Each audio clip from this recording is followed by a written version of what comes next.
I'd like to greet my brothers and sisters from Angeles.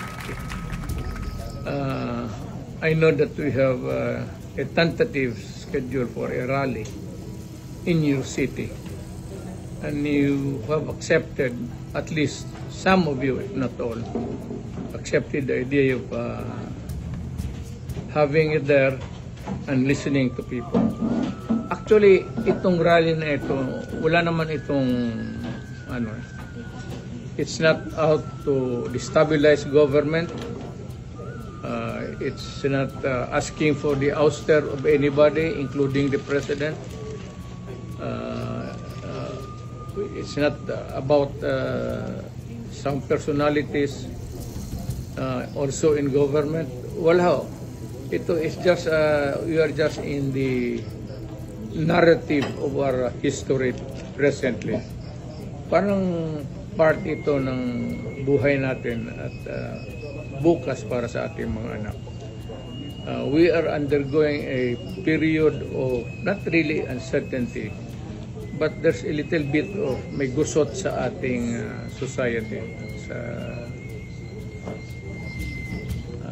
sa tao.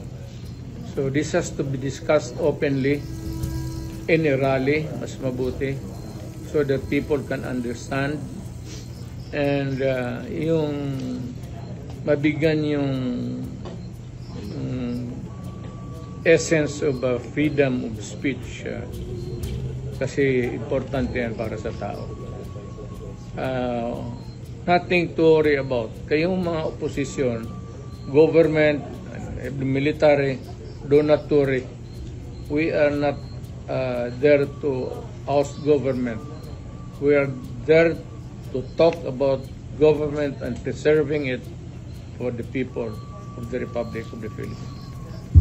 Thank you. Ano naman ang maisog naman is not about grabbing power. It's not about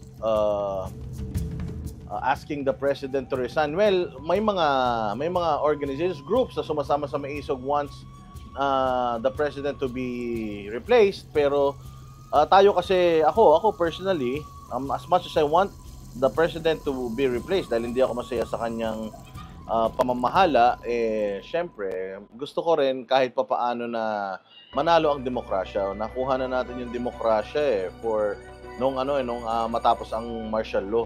So sana irespeto natin yung demokrasya.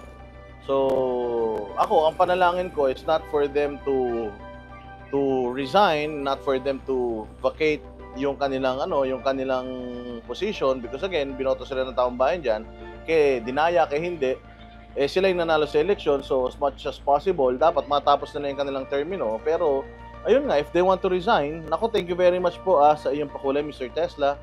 Salamat na po dyan salamat po sa Canada. Maraming salamat sa inyong kusang loob na pagbibigay sa ating channel. Ayan. So, ayun. Maraming salamat. Maraming salamat sa suporta ninyo, ha. Mamaya may pag-uusapan tayo tungkol dyan sa mga suporta at saka mga pakupakulay. Lahat ng mga tanong nyo dyan, Boss Dada, masarap yung tato kaysa sa boneless. Ay, hindi, Masasarap yung boneless bangus. Happy Father's Day. Ay, Tita Flor, Happy Father's Day sa lahat ng mga followers ng Boss Dada TV. God bless sa inyong lahat. Wow, si Tita Flor, Oo, ayan, si Tita Flor ang nagluto ng paksiw natin. Sarap-sarap. See you soon. Yung mga taga Pampanga, kita-kita tayo dyan bukas. We're gonna be there. I'm gonna be there tonight. So, hopefully, kung meron tayong mga kilala dyan, mga kaibigan dyan, followers, subscribers, if you want to, see Baneteros Brothers, si Coach Oli, Boss Dada, Master Jet, tsaka si Jay Guevara, message nyo lang po kami. We're in Angeles. We're gonna be in Angeles tonight. And, siguro usap-usap, kita-kita lang kami somewhere. Siguro, kami, unwind ng konti. Baka mag 2 bottles ng konti habang nape-prepare tayo for It's getting worse na, Boss Dada. Bibi must step down before it's too late. Well, Quincy, tama. He must if he wants to. If he feels like hindi niya na kaya yung trabaho, and if he feels like, mahal niya yung Pilipinas, tapos alam naman niya sa sarili niya na hindi niya kaya yung trabaho, hindi niya kayang solusyonan yung problema ng mga Pilipino, I think he must really step down. But for us to force him to do it, siguro mas maganda na let's force them to do good sa bayan natin. Pwersahin natin sila na gumawa ng maganda sa Pilipinas. Pwersahin natin sila na gumawa ng tama para sa mga Pilipino, i-prioritize yung mga Pilipino. So, yun lang gagawin natin. By the way, holiday po bukas sa Pilipinas because of yung celebration ng Eid. So, good thing kasi nga Monday gaganapin yan. Supposedly, may pasok pero since walang pasok, punta po kayo dyan. Yung mga taga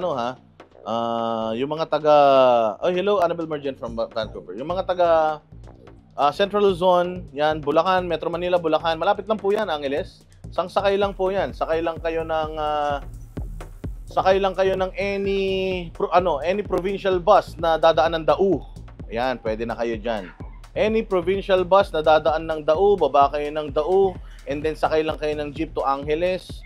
Makakarating na po kayo dyan. Hindi, nakalimutan ko yung exact na eskwelahan na paggaganapan, but it's a private school. Meron po siyang malaki po yung kanyang indoor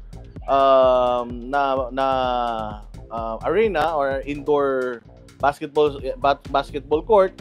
Meron din siyang open field. Ayan, Romeo Bacon, thank you very much. Ano pa ba yun? Hello, Banatero, shout out. Yes. Hello, happy Eid Mubarak, Al-Adha. Ayan. Cavalier School. Yes, yung Cavalier School. Sorry, hindi ko masyadong sa ulo, but yun nga.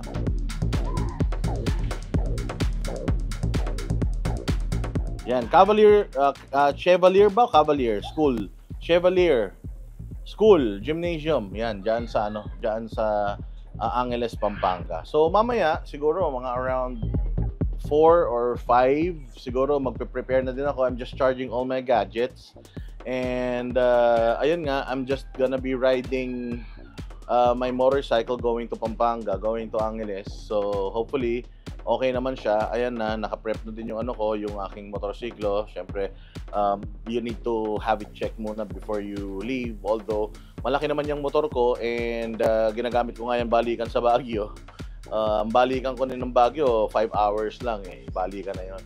So, mabilis siyang motor ko na yan, malaki yan. Kaya, ayun, mas gusto ko magmotor kaysa mag 4 wheels going sa mga going sa mga lugar na yan.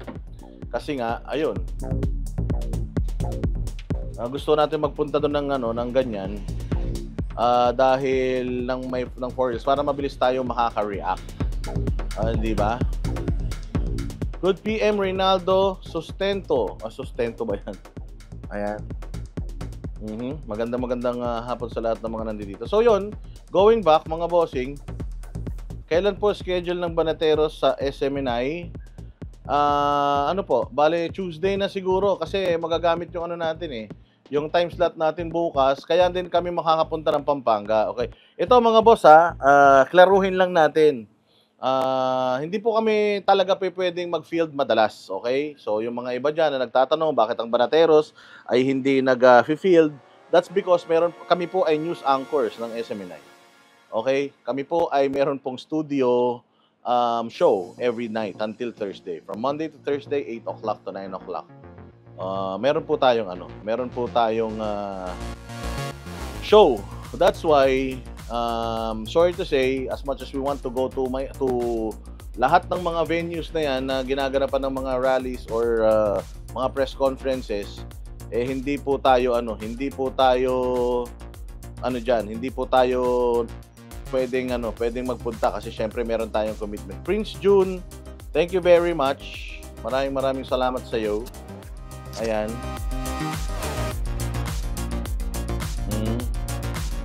Yes.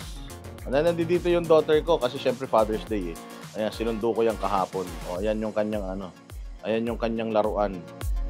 Oo. So sinundo ko siya kahapon tapos nagano kami, tawag dito, commute kami.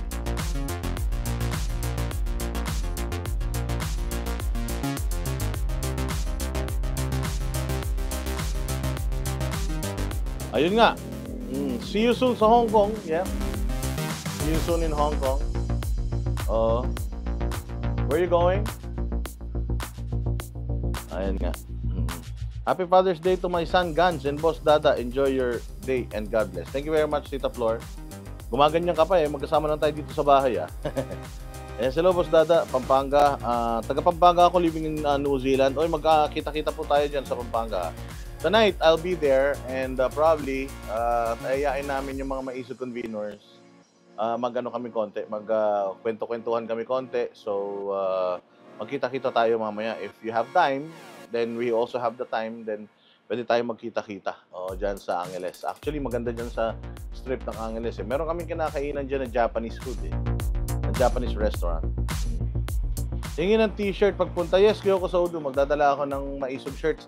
Hindi nga ako nakadala ng maisog shirts ngayon for Pampanga kasi umuulan kahapon hindi ako nakapagdala. Ay, thank you very much, Anharot. Mabuhay kayo, mabuhay ka. Happy Father's Day, Boss Dada. I'm watching from Hong Kong. Hello, Lila Antenorio. Shout out. Happy Father's Day sa lahat ng tatay. Sa mga Banatero. Si Banat Bay, wala pa yung anak, pero para na rin kaming anak niyan. So, Happy Father's Day kay Banat Bay. Dahil ang dami mong anak. Si Coach Oli, Boss Dada, Master Judea, si Jay Guevara, anak niyan ni Banat Bay. So, hindi niya na kailangan ng hindi niya na kailangan hindi niya na kailangan magkaroon pa ng asawa at anak. Ayan.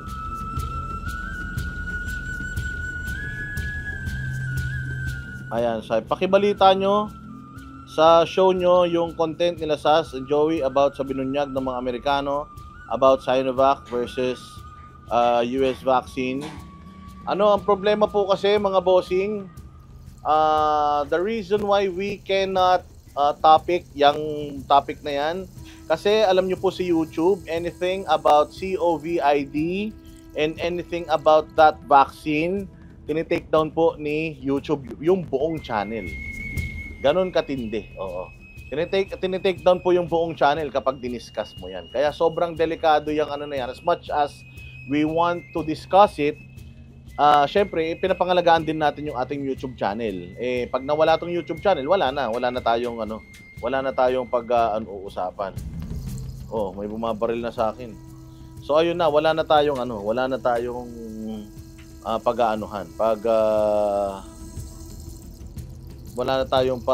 alam mo yun, uusapan. Anong sinasabi nito ni Terence na booking tayo?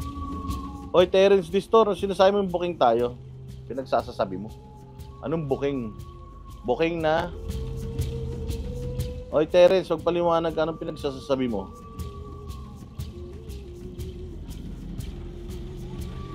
Napaiyak si Sas sa galit. Yeah. Sorry kasi yun ang mahirap. Mahirap yung i-topic yun sa lalong-lalo na sa YouTube. Siguro sa even in SMNI, pag tinapik natin yun, there's a possibility na baka ma-take down yung bagong YouTube channel ng SMNI. Kawawa naman, di ba? Who are the guests na present sa Maisog? We are not sure about the Maisog rally, kung sino present. Pero ayun. And I've also heard na the Maisog conveners are asking for donations. Is that true? Kasi parang may mga nag-send sa akin ng pictures na parang yung Maisog conveners, meron silang GCash na pinapakita, tapos they're asking for donations. If ever naman na the Maisog conveners during the press conference showed the GCash slip, I think siguro dahil ang Maisog wala naman silang budget talaga. So syempre, as much as gusto natin ikutin ang buong Pilipinas at magpahayag, syempre it needs budget to do that. So wala namang pilitan yan. If ever na naglabas ang Maisog ng GCash na pwede kayong pledge para makatulong sa kanilang mga gaganapin pang mga future na mga rallies or future na mga prayer at peace rallies, nasa sa inyo po yan kung kayo po ay tutulong or not. Pero ayun nga, kasi as far as I know, nakausap naman natin sila Baste. Pag pumupunta sila diyan, sila PRD, sila Baste, lahat ng mga nagsasalita diyan sa Maisog, lahat yung mga pamasahe nila, sagot nila. Oo. So syempre, alam naman natin, hindi naman yan. Actually, ang pinakamalaking na pledge diyan, ang pinakamalaking pledge diyan is yung ano yung what? Ang pinakamalaking pledge diyan actually is yung SMNI. Sobrang laki ng sakripisyo ng SMNI diyan. Imagine kung saan nandoon ang maisog, nandoon ang SMNI. Sa Japan, sa Amerika, kahit saang parte ng Pilipinas, kay bumagyo, dala-dala nila yung mga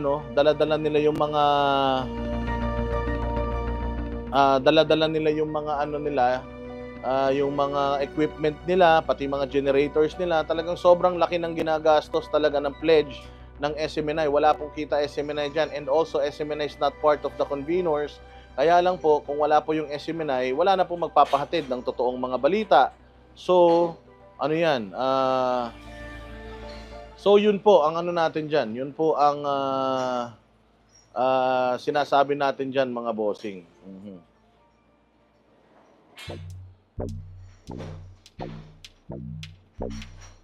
Good afternoon. Yan. So, ano lang, support lang kung ano lang.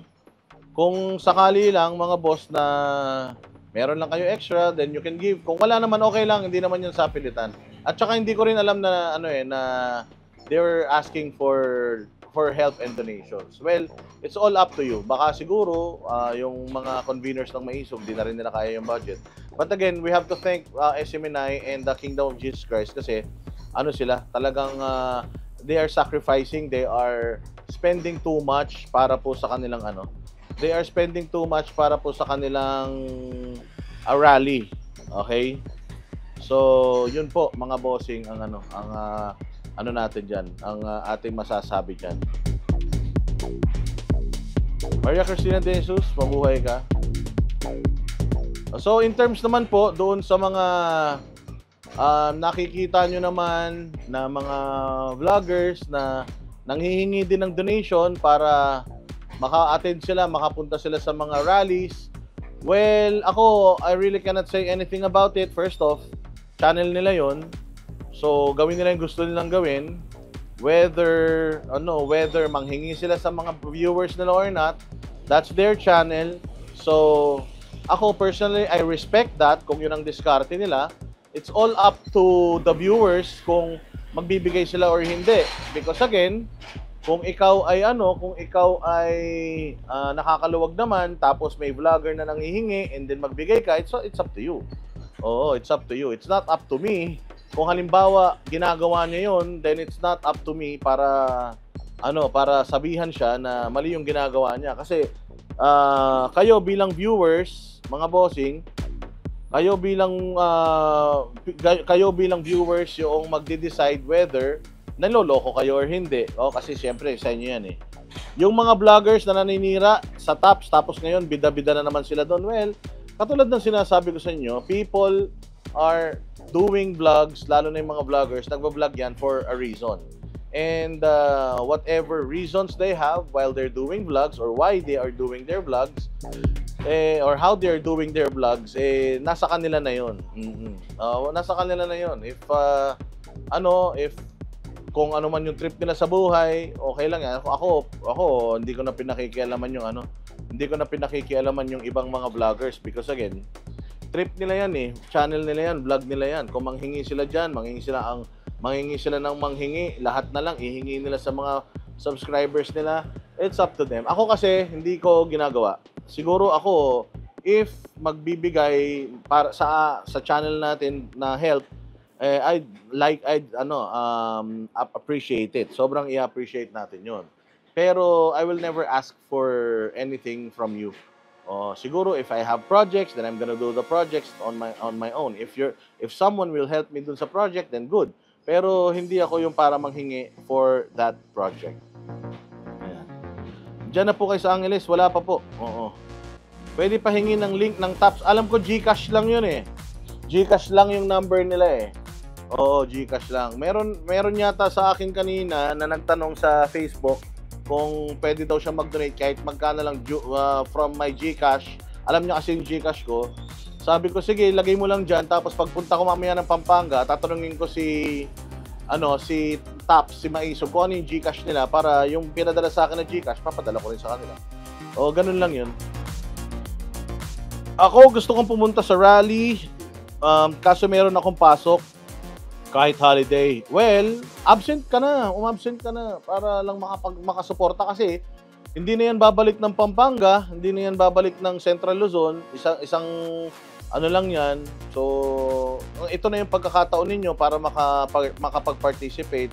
Kasi pag di kayo nakapunta ngayon, baka hindi na yan makabalik ng Pampanga. So, yun lang, sinasabi ko lang. Pero kung talagang hindi kaya, kailangan yung magtrabaho talaga, syempre priority natin yung trabaho natin, di ba? Hindi sila nanghihingi, sir. Meron lang nagtanong ng GCash nila na gustong tumulong. Ganun ba? Hindi sila nanghihingi. So ang TAPS ay hindi nanghihingi, may nagtanong lang ng GCash nila para tumulong. Okay. Ganun. Ayun, yun ang maganda. Oo, yun ang maganda. Mabuti naman hindi nanghihingi. So, ayun pa din. If ever, ayun, meron magpapadala sa akin kanina, bibigay ko na lang sa kanila. Tatanungin ko na lang din yung GCash ng Maisog para kung sakali. Tsaka tatanungin ko din sila, siguro if I have the chance, tanungin ko sila kung kailangan ba nila ng kung halimbawa meron tayong mga subscribers na gustong tumulong sa cost nila, tapos ibigay nila sa akin yung GCash na pwede kong i-post sa live natin, i-post ko na lang para yung mga gustong pinost din ni third floor studio yung GCash number. Okay, good. Ayun naman pala So kung meron na kayong idea tungkol doon sa GCash number nila, go ahead. If you feel like donating, then go ahead. Kung wala naman pera, suporta lang, okay na. Yung mag-like at saka mag-share, okay na yun. Masaya na doon. Masaya na Maisog doon. Ganun talaga kasi syempre katulad yan, wala namang mga taga-Maisog na taga-gobyerno. I mean, may mga congressman na sumasama sa kanila, but likely hindi yan gumagamit sila ng public funds para pondohan yung kanilang mga pagsali-sali diyan sa Maisog. So, walang budget talaga yan. Siguro meron lang siguro mga mangilan-ngilan, kaya lang gumagana yan dahil sa tulong-tulong yung mga tao. Talagang bayanihan yung Maisog. Iba-ibang organizations worldwide talagang nagkakanya-kanya yan. Ang talagang makikita mo lang na very consistent na talagang nagpi-pledge at tumutulong sa Maisog is yung SMNI at Kingdom of Jesus Christ. Kaya maraming salamat sa SMNI at Kingdom of Jesus Christ. Alam nyo ba, bawat isang coverage, kung gaano kalaki ang ginagastos ng SMNI, milyon po ang ginagastos ng SMNI kada coverage, mga bossing. Imaginein mo, naka-live yan sa kanilang mga channels, pati sa cable channels. Kasi syempre, ang SMNI, wala pa po yung wala pa po yung free TV channel. Pero sa cable channel, pinapalabas po yan. So imaginein niyo ang patalastas po, ang patalastas sa isang programa, yung 30 seconds na patalastas, milyon-milyon na po yung halaga nun. Imaginein ninyo, pag kinover ng SMNI itong event na ito, hindi po kasali ang SMNI dito pero pag kinover nila itong event na ito mantakin mo ang event bukas is mula alas 3 hanggang alas 9 ng gabi. So imagine, 4, 5, 6, 7, 8, 9. 6 hours nilang i-cover ito. 6 hours na gagamitin yung kanilang channels. 6 hours yun. May mga programa na hindi na makakapag-programa bukas para lang maihatid sa inyo ng malinaw etong Maisog Rally dyan sa Pampanga. Kaya po, we really have to thank SMNI dito sa effort na ginagawa nila. Meron bang GCash ang SMNI for donation? I'm not sure about it. Hindi ko po alam. And I'm not sure if they're asking for donations. Pero hindi ako sure. Hindi ko alam. Hindi rin naman nila kami sinasabihan na we're asking for donations, something like that. So ayun, yung mga bashers, welcome po kayo na magpunta diyan sa Pampanga. Kung talagang mga matatapang kayo, yung mga dinidelete ng mga bashers, nandiyan na yung information, i-google nyo na lang or sa Facebook, lalabas na yan sa TAPS official Facebook page. Nandoon na po yung address noong lugar dyan sa Pampanga. Yung mga bashers, pumunta kayo doon, tapos hanapin nyo ako, tapos pag susuntukin ko mga mukha nyo isa-isa Yung mga matatapang na mga bashers dyan, kung talagang matatapang kayo, isama nyo na pati mga nanay at tatay nyo, pumunta kayo roon, tapos hanapin nyo Banateros. Ready ang Banateros mga ipagbasagan ng mukha sa inyo. All day, any time of the day. Sabihin nyo lang, yung mga matatapang sa keyboard dyan, yung mga keyboard warriors dyan, punta kayo ng Maisog kung talagang matatapang kayo. Kasi sa totoo lang pupunta ako dyan sa kung saan man yung tawag dito, mga rally ninyo. Gusto nyo, magsuntukan tayo sa stage nyo walang problema. Di ba? So yung mga matatapang dyan, ng mga vloggers ng kabilang kampo, kung talagang may problema kayo sa amin, punta kayo ron, tapos sabihin nyo, hinahamon ko si Boss Dada. Para game, para walang problema. Hindi tayo yung hindi na tayo para magano pa, para mag-message pa kayo dyan sa chat box, mga tulonggis kayo. Sabihin nyo lang anytime, magkita-kita tayo dyan, tapos gusto nyo mga 1 linggo tayo magsuntukan, walang pahinga, walang problema, hindi ba? Hello Buster TV. Wait natin sila. Oo nga Buster, wait ko kayo. Wait ko kayo. Sa sports lang, walang problema yan. Walang problema sa Banateros yan, pati kay Buster. Yung mga matatapang dyan sa keyboard, yung mga bashers dyan, punta kayo sa Maisog, Pampanga. Tapos, magsuot kayo ng BBM forever. Tapos yun, pag nakita namin kayo, suntukan na kagad dyan, wala nang intro yan. Gusto nyo, i-live nyo pa. Sabi ni Dulce, Boss Dada, wag ganyan. Please, hindi. Gawin natin para makita natin kung talaga matatapang yung mga tulonggis na yan. Ang daming naninira sa mga vloggers dito, hindi naman sila nanghihingi. Kusang magbigay lang naman. Ang daming naninira sa mga vloggers dito. Sino bang naninira sa mga vloggers? Alam niyo yung mga vloggers, hindi mo na kailangan siraan yan. Self-destruct yung mga vloggers. Kung masisira man yung channel nila, it's because of them. Dahil yan sa kanila. Not because of something, not because of anything, it's because of them. Ayan shout out Buster TV, mabuhay. Wala yung mga yan, wag nyo nang pansinin yung mga bashers kasi the fact na maraming bashers, ibig sabihin, effective yung ating laban, effective yung ating pagko-content. Kasi kapag walang bashers, ibig sabihin, walang nararating yung yung boses natin. So the fact na gigil yung mga putang ina niyan, ibig sabihin, talaga namang effective yung ating pangbuburaot. So, nabuburaot sila, so that's a victory for us. Ayan, kaya iyan natin yan. Mag-enjoy kayo kapag merong mga bashers. Delete nyo lang, pero mag-enjoy kayo kapag may mga nanonood na mga bashers. Kasi yan ang parte ng buhay natin. Sabi ko nga sa inyo, kung nakakarating itong ating vlog sa mga bashers, mas lalong nakakarating yan dun sa mga boss nila na nagbabayad sa kanila para mang-troll. So, ibig sabihin, naririnig nila tayo, maganda yon. At least nakikita nila, naririnig nila yung mga comment ninyo, naririnig nila yung mga suggestion natin. Well, kung mainis sila, tatakin sila sa puso, kakaisip nila, all and good. Di ba? Ulit-ulit lang naman yung mga yan. But anyways, yun nga, katulad nung sinasabi ko, yung mga tawag dyan, hindi ako pusong mamon sa mga bashers kasi you can always kick them out of your channel. Pero the fact that they're here, the fact that they are showing dito sa ating channel, it means gigil na gigil yung mga yan at sobrang gigil ng mga yan. Malay mo, atakihin sila sa puso, mamatay sila mayamya, di ba? Di mas masaya. Shoutout Boss Dada, Hakbang ng Maisog, Guam, USA, soon. Ako po, maganda yan. By the way, magkakaroon po ng Hakbang ng Maisog sa June 23 dyan sa Hong Kong. So yung mga taga Hong Kong, punta kayo dyan. Hindi na abot ang Banateros dyan kasi sa 28 kami aalis dito papunta ng Hong Kong for Kingdom of Jesus Christ anniversary. Tapos magkakaroon din po ng Maisog Rally dyan sa Paris. Magkakaroon po muli sa Paris. Kaya magkita-kita po tayo dyan. Kayo pala. Wala kaming dyan. Wala kaming hindi kami makakarating dyan, masyado malayo yan. Pero speaking of Sir Boss Dada, nice tattoo. You look maisog. Of course, I am maisog. Fair talaga si Boss Dada. Pa-shoutout naman. Yes, Bisdak ng Davao, shoutout. Hindi, totoo lang. Ako kasi, marami mga nagsusumbong sa atin tungkol dyan sa mga kasamahan natin na vlogger na siguro gusto nilang i-correct natin. Basta po, ganito lang ang usapan, ha. Ang Banateros po, hindi po tayo, si Banat Bay, may panuntunan yan. Ayaw niya nung ganun. Hindi kami nangihingi, hindi kami manghihingi. Kung magbibigay kayo, maraming salamat. Kung magpapakulay kayo, per reason para atakin sa puso yung mga inggitero, salamat sa inyo.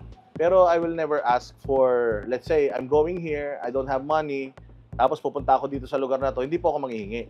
Kasi una sa lahat, kung wala akong pera, hindi na ako pupunta dyan. Di ba? Ganun lang yun. Kung hindi kaya, wag nang ipilit. Okay?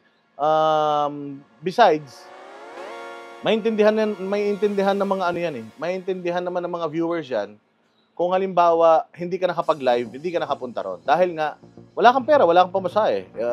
Mantakin mo. Halimbawa, ako gusto kong pumunta sa Hong Kong. Kung wala akong pera, papunta ng Hong Kong para i-cover yun, hindi na ako pupunta ron. Kasi nga wala akong pera eh. Pero kung ako, meron akong pera, I'll go there. I will not ask for your help. Pwede kayong magpakulay, pero lahat yan, puros bukal sa loob. Hindi yan hinihingi. Okay? So, kung ma-appreciate ninyo yung effort na ginagawa ko, yung pag-entertain ko, pagkwentuhan ko sa inyo, and you feel like may natututunan naman kayo sa akin, happy naman kayo, and you want to show appreciation through monetary value, I'm always more than willing to accept it with thanks. So, with respect. Maraming salamat sa inyo. But anyways, kung halimbawa naman may kasamaan tayong vloggers na gumagawa yan, talagang literal na nanghihingi sa mga followers para makapunta sa mga rallies, well, ganun pa din. It's always up to you. Nasa sa inyo pa rin po yan ng mga viewers kung magbibigay kayo. If you feel like giving, kayo pera nyo naman yan, di magbigay kayo. And then, siguro ako, I'm not in the position para sabihan yung kapwa ko vlogger na, uy, wag ka manghihingi. Unang-una sa lahat, kung kapwa ko lang naman vlogger yon, hindi ko naman kagrupo. Pero kung halimbawa, si Jay Guevara, si Master Judea, narinig ko na ganun, sasabihin ko sa kanila na you represent Banateros, and Banateros hindi natin gawain yan. So kung ako, wag na lang kayong humingi, di ba? Kasi katulad yan, kung alam mo, may ibang vloggers na kaibigan natin pero hindi naman natin talaga kagrupo, then ginagawa niya yan, karapatan niya yun, channel niya yun eh. And it's not for me to correct him because again, hindi ko naman siya anak. Hindi naman niya ako tatay, hindi ba? So kung sa tingin niya, ginagawa niya yun, kung halimbawa ang purpose niya is kumita ng pera, ginagawa niya yun. Halimbawa, kung ako magtutulong ako magpapakain ako sa mga mahihirap, tapos gagamitin ko yun para pag may nag-donate sa akin, kikita ako, siguro para sa akin, kung yun yung style niya yun. Matatalino naman yung matatalino naman yung mga viewers eh. Maiintindihan naman siguro ng mga viewers whether sila ba ay maintindihan ng viewers kung sila ba ay niloloko o hindi. Matatalino naman yung mga yan. So, ayun, sa mga kapwa ko vloggers na ganun yung style, good luck na lang sa kanila. Sana maging mas okay pa yung mga channels nila. Ganun lang yun. Sir, today po bang may isog? Bukas po ang may isog. Bukas, 3:00 po ng hapon.